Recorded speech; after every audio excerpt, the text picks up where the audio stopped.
परिचय। झूला बहुत मजेदार है मेघा, तुम्हें क्या लगता है? तुम ठीक कह रही हो विधि। एक झूले का ऊपर और नीचे जाना सचमुच एक अच्छा एहसास है। लेकिन ये और भी मजेदार होता यदि हम दोनों एक साथ ऊपर और नीचे जाते। हम जाएंगे, लेकिन 3 चक्कर के बाद, क्योंकि हमारी गति एक सी नहीं है। क्या तुमने ये पता लगाने के लिए अपनी पसंदीदा गणितीय अवधारणा का प्रयोग किया है मेघा? हाँ विधि, मैंने महत्तम समापवर्तक का प्रयोग किया है। बच्चों, इस पाठ में आप गुणनखंडों, गुणजों, महत्तम समापवर्तक, लघुत्तम समापवर्तक एवं विभाज्यता के नियम को समझेंगे। उद्देश्य। इस पाठ के अंत में आप निम्न करने में सक्षम हो जाएंगे। एक संख्या के गुणनखंड एवं गुणज निकालना, गुणनखंडों एवं गुणजों के गुणों की व्याख्या करना, संख्याओं का अभाज्य, भाज्य, सम एवं विषम के रूप में वर्गीकरण करना, संख्याओं की विभाज्यता की जांच करना, संख्याओं को उनके अभाज्य गुणनखंडों के रूप में व्यक्त करना, मा सा पा यानी महत्तम समापवर्तक एवं ला सा पा यानी लघुत्तम समापवर्तक की गणना करना, गुणनखंड एवं गुणज। माली हीरालाल श्रीमती शर्मा के बगीचे में 8 गुलाब के पौधों की एक आयताकार पैटर्न बनाना चाहता है। वह प्रत्येक पंक्ति में गुलाब के पौधों की एक समान संख्या, एक या अधिक पंक्तियों में बोने की योजना बनाता है। आइए हर संभव पैटर्न को देखते हैं जिसमें हीरालाल आयताकार पैटर्न बना सकता है। हीरालाल एक एकल क्षैतिज पंक्ति में सभी 8 गुलाब के पौधों को लगा सकता है। बारी बारी से वह प्रत्येक पंक्ति में 4 गुलाब के पौधे रखकर उन्हें 2 क्षैतिज पंक्तियों में लगा सकता है। वह प्रत्येक पंक्ति में 2 गुलाब के पौधे रखकर उन्हें 4 क्षैतिज पंक्तियों में भी लगा सकता है। एक और व्यवस्थापन संभव है। वह प्रत्येक पंक्ति में 1 गुलाब का पौधा रखकर 8 पंक्तियां बना सकता है। इस प्रकार गुलाब के पौधों के 4 संभव व्यवस्थापन हैं। आइए इन पैटर्न को निम्न संख्या अनुसार व्यक्त करते हैं। बाईं तरफ की संख्याएं पंक्तियों को दर्शाती हैं एवं दाईं ओर की संख्याएं प्रत्येक पंक्ति में गुलाब के पौधों को दर्शाती हैं। संख्याएं 1, 2, 4 एवं 8 को पूर्णतया विभाजित करती हैं तथा कोई शेष नहीं बचता है, अतः वे 8 के गुणनखंड हैं। एक संख्या के गुणनखंड वे संख्याएं होती हैं जो उस संख्या को पूर्ण रूप से विभाजित करती हैं। आइए अब 8 और 12 के गुणनखंडों की सूची बनाते हैं। 1, 2, 4 और 8 के गुणनखंड हैं। 1, 2, 3, 4, 6 और 12 के गुणनखंड हैं। अब 8 और 12 के गुणनखंडों की तुलना करते हैं।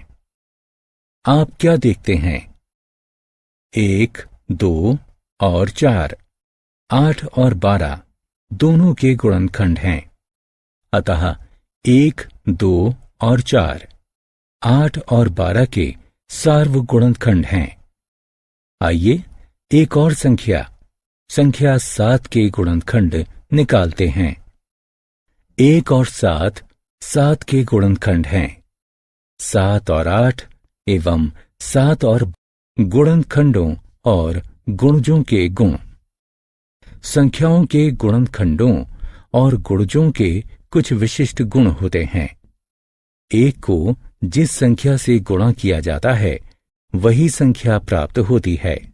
जैसे 1 गुणा 2 बराबर 2 प्राप्त होता है। 1 गुणा 3 बराबर 3, 1 गुणा 4 बराबर 4, 1 गुणा 5 बराबर 5 प्राप्त होता है। 1 प्रत्येक संख्या को पूर्ण रूप से विभाजित करता है, अतः 1 प्रत्येक संख्या का एक गुणनखंड है। प्रत्येक संख्या खुद को पूर्ण रूप से विभाजित करती है। जैसे 2 भाग 2 करने पर 1 प्राप्त होता है, 3 भाग 3 बराबर 1, 4 भाग 4 बराबर 1। अतः एक संख्या खुद का एक गुणनखंड होती है। एक संख्या को पूर्ण रूप से विभाजित करने वाली सबसे बड़ी संख्या वह खुद होती है। 2 को पूर्ण रूप से विभाजित करने वाली सबसे बड़ी संख्या 2 है। इसी प्रकार 3, 4, 5 और 6 वे बड़ी संख्याएं हैं जो क्रमशः 3, 4, 5 और 6 को पूर्ण रूप से विभाजित करती हैं। अतः प्रत्येक संख्या खुद का सबसे बड़ा गुणनखंड होती है। एक संख्या के गुणनखंड एक और उसी संख्या की बीच की संख्याएं होती हैं। उदाहरण के लिए आइए 36 के गुणनखंडों को देखते हैं। 1, 2, 3, 4, 6, 9, 12, 18 और 36 36 के गुणनखंड हैं। अतः एक संख्या के गुणनखंड गणनीय एवं सीमित होते हैं। एक संख्या का 1 से गुणा करने पर वही संख्या प्राप्त होती है। उदाहरण के लिए 2 गुणा 1 बराबर 2 प्राप्त होता है, 3 गुणा 1 बराबर 3, 4 गुणा 1 बराबर 4, इसी प्रकार 5 गुणा 1 बराबर 5 प्राप्त होता है। अतः प्रत्येक संख्या खुद का गुणज होती है। एक से बड़ी अन्य सभी संख्याओं का एक संख्या के साथ गुणनफल खुद उस संख्या से अधिक होता है। संख्याओं का वर्गीकरण। संख्याओं को निम्न प्रकार से वर्गीकृत किया जा सकता है: अभाज्य, भाज्य, सम और विषम। आइए उन्हें एक एक करके देखते हैं। संख्या 7 पर विचार करते हैं। चलिए इसके गुणनखंडों की सूची बनाते हैं। आइए कुछ और संख्याओं एवं उनके गुणनखंडों को देखते हैं। इन संख्याओं के बीच क्या समानता है? इन सभी संख्याओं के केवल 2 गुणनखंड हैं, एक और वो संख्या खुद। वह संख्याएं जिनके केवल 2 गुणनखंड होते हैं, यानी एक और वो संख्या खुद, अभाज्य संख्याएं कहलाती हैं। एक अद्वितीय संख्या है जिसका केवल एक ही गुणनखंड होता है, एक या वो संख्या खुद। इरातोस्थीन्स नामक एक यूनानी गणितज्ञ ने 1 से 100 के बीच की अभाज्य संख्याओं का पता लगाने के लिए एक सरल विधि तैयार की थी। चलिए इस विधि को देखते हैं। हम 10 कॉलम की एक तालिका बनाते हैं। प्रथम कॉलम में हम 1 से लेकर 10 तक की संख्याओं की सूची रखते हैं। दूसरी तालिका में हम 11 से लेकर 20 तक की संख्याओं की सूची रखते हैं। आगे भी इसी प्रकार संख्याएं रखते हैं। इस प्रकार अंतिम कॉलम में हम 91 से लेकर 100 तक की संख्याओं को रखते हैं। हम उन संख्याओं को काट देते हैं जो अभाज्य नहीं हैं एवं उन संख्याओं पर घेरा बनाते हैं जो अभाज्य हैं। 1 अभाज्य नहीं है क्योंकि इसका केवल एक गुणनखंड है, हम इसे काट देते हैं। 2 एक अभाज्य संख्या है क्योंकि इसके ठीक 2 गुणनखंड हैं। हम इस पर एक घेरा बनाते हैं। हम 2 के सभी गुणजों को काट देते हैं। 3 अभाज्य है। हम इसके चारों तरफ एक घेरा बनाते हैं। हम 3 के सभी गुणजों को काट देते हैं। हम यह प्रक्रिया तब तक जारी रखते हैं जब तक कि 1 से लेकर 100 तक की सभी संख्याओं पर घेरा न लग जाए या फिर उन्हें काट ना दिया जाए। इस तालिका को इरतोस्थीन्स की छलनी कहा जाता है। आत्म मूल्यांकन। स्तंभ का में दिए गए विवरणों का स्तंभ बा में दी गई संख्याओं के साथ मिलान कीजिए।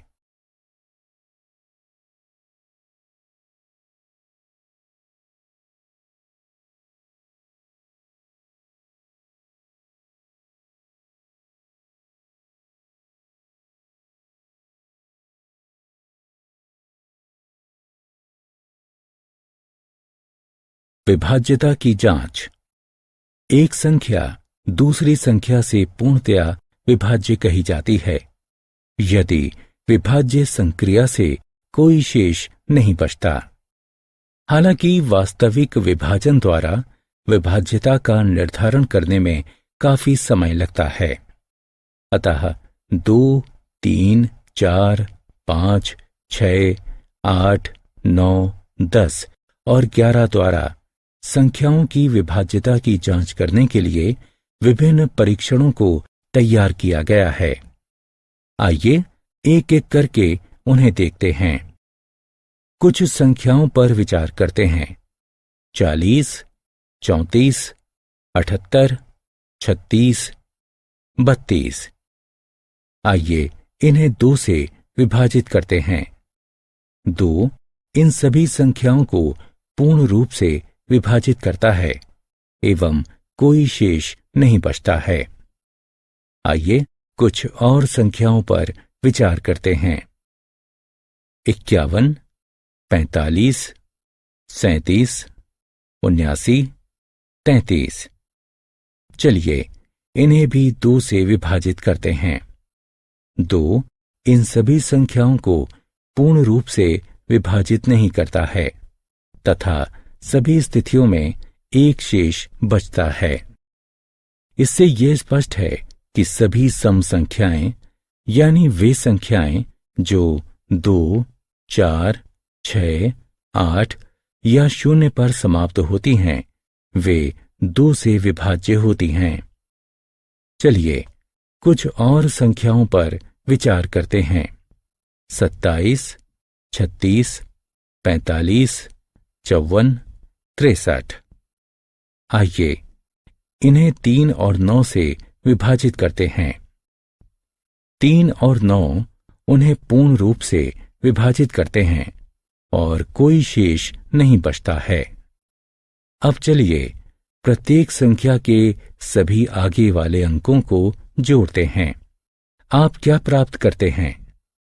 प्रत्येक योगफल 3 और 9 से विभाज्य है। चलिए कुछ और संख्याओं पर विचार करते हैं। 76, 23, 53, 79, 41। आइए इन्हें 3 और 9 से विभाजित करते हैं। 3 और 9 उन्हें पूर्ण रूप से विभाजित नहीं करते। प्रत्येक संख्या के पहले अंकों को जोड़िए। आप क्या प्राप्त करते हैं? योगफल 3 और 9 से विभाजित। चलिए कुछ और संख्याओं पर विचार करते हैं। 20, 35, 45, 50, 60। आइए इन्हें 5 से विभाजित करते हैं। 5 इन सभी को पूर्ण रूप से विभाजित करता है। अब संख्याओं के अंतिम अंकों को देखिए। वे या तो 5 हैं या 0 हैं। इन संख्याओं पर विचार करते हैं। 90, 50, 60, 70, 40। आइए इन्हें 10 से विभाजित करते हैं। 10 इन्हें पूर्ण रूप से विभाजित करता है। सभी संख्याएं जो 10 से विभाज्य हैं वे 0 पर समाप्त होती हैं। कुछ और संख्याओं पर विचार करते हैं। 46, 73, 89, 72, 51। ये संख्याएं ना तो 5 से विभाज्य हैं और न ही 10 से। इनमें से कोई भी 5 या 0 पर समाप्त नहीं होती है। अतः हम कह सकते हैं कि यदि एक संख्या के अंतिम अंक 5 हों या 0 हो तब वह संख्या 5 से विभाज्य होती है, और यदि एक संख्या का अंतिम अंक 0 है तब वह संख्या 10 से विभाजित होती है। चलिए अब कुछ और संख्याओं पर विचार किया जाए। 9383, 7986, 8382। दाएं से शुरू करते हुए विषम और सम स्थानों पर स्थित अंकों को अलग अलग जोड़िए। योगफलों के बीच का अंतर या तो 0 होगा या 11 होगा, जो कि दोनों 11 से विभाज्य हैं। कुछ और संख्याओं पर विचार करते हैं। 4231, 5466। योगफल का अंतर 4 और 1 है, जो कि 11 से विभाज्य नहीं है। अब संख्या 16 पर विचार करते हैं। 8 16 को पूर्ण रूप से विभाजित करता है। 8, 2 और 4 के गुणनखंड भी 16 को पूर्ण रूप से विभाजित करते हैं। अतः हम कह सकते हैं यदि एक संख्या दूसरी संख्या को पूर्णतया विभाजित करती है तब इसके आत्म मूल्यांकन सही विकल्प को उठाकर उसके संगत स्थान पर रखें। अभाज्य गुणनखंडन। एक संख्या का गुणनखंडन एक संख्या को उसके गुणनखंड के रूप में व्यक्त करना है। इस प्रकार 48 को 12 गुणा 4 के रूप में व्यक्त करना गुणनखंडन है। इसी प्रकार 6 को 3 गुणा 2 के रूप में लिखना भी गुणनखंडन है। लेकिन दोनों के बीच एक अंतर है। 48 के गुणनखंड भाज्य हैं, जबकि 6 के गुणनखंड अभाज्य हैं। एक संख्या को उसके अभाज्य गुणनखंडों के गुणनफल के रूप में व्यक्त करना अभाज्य गुणनखंडन कहलाता है। आइए कुछ संख्याओं पर अभाज्य गुणनखंडन का प्रदर्शन करते हैं। 48 बराबर 12 गुणे 4। 12 3 गुणे 4 है, इसलिए 48 को 3 गुणे 4 गुणे 4 के रूप में गुणनखंडित किया जा सकता है। 4 2 गुणा 2 है, इसलिए 48 को 3 गुणे 2 गुणे 2 गुणे 2 गुणे 2 के रूप में गुणनखंडित किया जा सकता है। 48 को अब उसके अभाज्य गुणनखंडों में व्यक्त किया गया है। अभाज्य गुणनखंडनों को गुणनखंड वृक्ष की सहायता से चित्रीय रूप में भी व्यक्त किया जा सकता है। अभाज्य संख्याओं से विभाजन की पुनरावृत्ति करते हुए बड़ी संख्याओं को अभाज्य गुणनखंडित किया जाता है, जब तक कि भागफल खुद अभाज्य संख्या प्राप्त नहीं हो जाता। आइए विभाजन विधि द्वारा 430 का अभाज्य गुणनखंडन करते हैं। सर्वप्रथम हम 430 को अभाज्य गुणनखंड 2 से विभाजित करते हैं। तत्पश्चात हम भागफल 215 को अभाज्य गुणनखंड 5 से विभाजित करते हैं एवं भागफल 43 प्राप्त करते हैं। चूंकि 43 एक अभाज्य गुणनखंड है, 43 से विभाजित करने पर भागफल 1 प्राप्त होता है। 430 को अभाज्य गुणनखंडों के गुणन के रूप में व्यक्त कीजिए। अभाज्य गुणनखंडनों के प्रयोग। अभाज्य गुणनखंडन दो महत्वपूर्ण प्रयोगों के लिए लिया जाता है। वे निम्न की गणना करने के लिए हैं। मा सा पा यानी महत्तम समापवर्तक एवं ला सा पा यानी लघुत्तम समापवर्तक। मा सा पा महत्तम समापवर्तक। महत्तम समापवर्तक यानी मा सा पा दो या अधिक संख्याओं के सभी सार्व गुणनखंडों में सबसे बड़ा गुणनखंड होता है। आइए 12, 15 एवं 18 का मा सा पा निकालते हैं। 12 बराबर 3 गुणे 4, 15 बराबर 3 गुणे 5, 18 बराबर 3 गुणे 6। यहां सार्व गुणनखंड 3 है, अतः 3, 12, 15 एवं 18 का मा सा पा है। आइए अब एक अभाज्य गुणनखंडन के प्रयोग से 36, 45 एवं 90 का मा सा पा ज्ञात करते हैं। 36 बराबर 3 गुणे 3 गुणे 2 गुणे 2, 45 बराबर 3 गुणे 3 गुणे 5, 90 बराबर 3 गुणे 3 गुणे 2 गुणे 5। 36, 45 एवं 90 के अभाज्य गुणनखंडों का बारीक निरीक्षण हमें ये बताता है कि सभी तीनों संख्याओं में 3 गुणा 3 मौजूद है, अतः 3 गुणा 3 बराबर 9। 36, 45 एवं 90 का मा सा पा है। आइए एक वास्तविक जीवन की परिस्थितियों को देखते हैं जहां मा सा पा का प्रयोग किया जाता है। एक आदमी एक ही रस्सी से 40, 65 और 80 फीट गहरे 3 कुओं की गहराई मापना चाहता है। रस्सी की अधिकतम लंबाई क्या होनी चाहिए जो तीनों कुओं की गहराई को मापने के लिए पूर्णतया पर्याप्त हो? 3 कुओं की गहराई मापने के लिए रस्सी की लंबाई को तीनों गहराइयों का गुणनखंड होना चाहिए। इसके अतिरिक्त इसे मा सा पा होना चाहिए ताकि गहराई को प्रयत्नों की न्यूनतम संख्या में मापा जा सके। आइए 3 गहराइयों को उनके अभाज्य गुणनखंडों में व्यक्त करते हैं।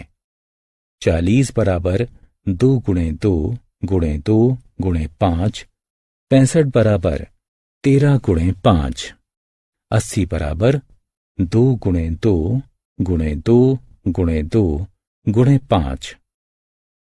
मा सा पा बराबर 5 है, अतः रस्सी की लंबाई ला सा पा लघुत्तम समापवर्तक।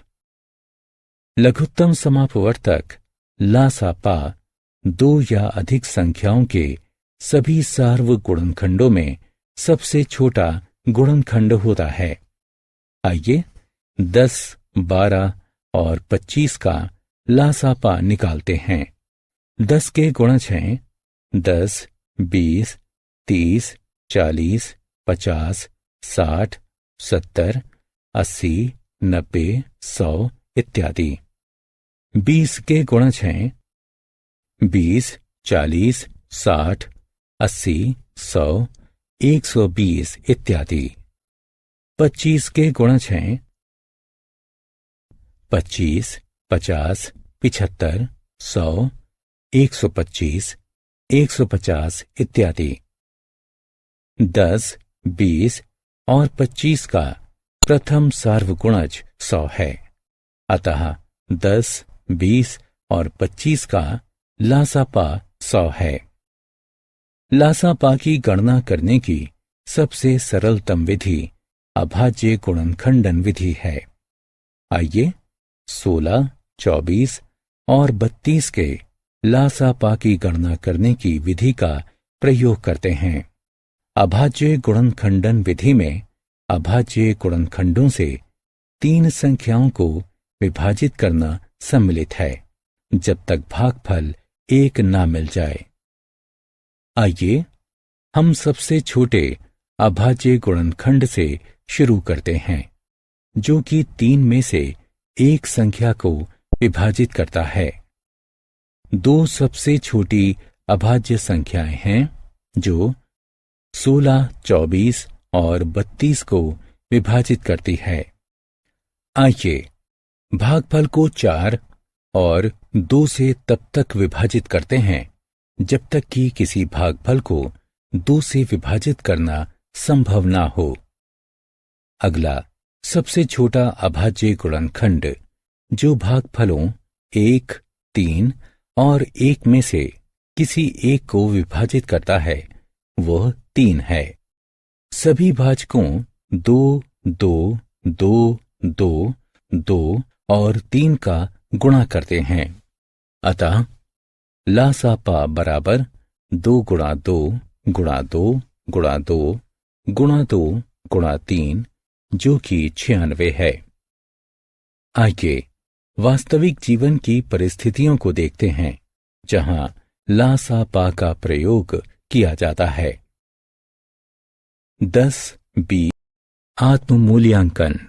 स्तंभ आ में दिए गए विवरणों का स्तंभ बा में दी गई संख्याओं के साथ मिलान कीजिए।